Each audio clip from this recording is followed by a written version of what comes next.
महादेव और असुर का अहंकार। बहुत समय पहले एक अत्यंत शक्तिशाली असुर था जिसका नाम था बाणासुर।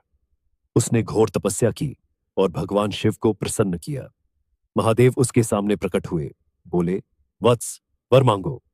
बाणासुर ने कहा, मुझे इतनी शक्ति दो कि तीनों लोकों में कोई मेरा सामना न कर सके। महादेव मुस्कुराए, तथास्तु।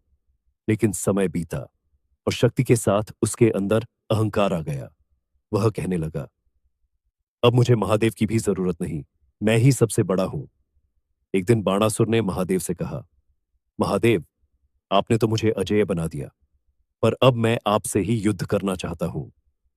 सभी देवता भयभीत हो गए, लेकिन महादेव शांत स्वर में बोले, ठीक है बाणासुर, यदि यही तुम्हारी इच्छा है तो आओ। युद्ध आरंभ हुआ। बाणासुर के तीर, गदा और शक्ति ने पहाड़ों को हिला दिया, लेकिन महादेव बस एक मुस्कान के साथ उसका सामना कर रहे थे।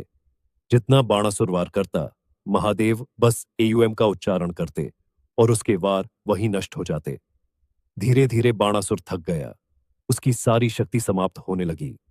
वह जमीन पर गिर पड़ा और बोला, प्रभो, मैं मूर्ख था, मैंने आपके ही वरदान से आपका अपमान किया।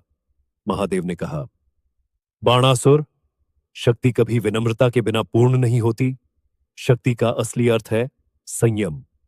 तुमने युद्ध नहीं, खुद से लड़ाई हारी है। यह कहकर महादेव ने उसे क्षमा कर दिया और आशीर्वाद दिया, अब से तू मेरी भक्ति में लीन रहेगा और अपने अहंकार को त्याग देगा। बाणासुर ने आंसू भरी आंखों से कहा, प्रभु, आज मैंने जाना, विनम्रता ही सबसे बड़ी ताकत है। महादेव बोले, जो व्यक्ति अपने अंदर के अहंकार को हराता है वह पूरे संसार को जीत लेता है। और तभी आकाश में गूंज उठा, हर हर महादेव। सीख, महादेव हमें यह सिखाते हैं कि शक्ति का असली मूल्य तभी है जब उसके साथ विनम्रता और भक्ति जुड़ी हो। अहंकार हमेशा विनाश का कारण बनता है और भक्ति हमेशा उत्थान का।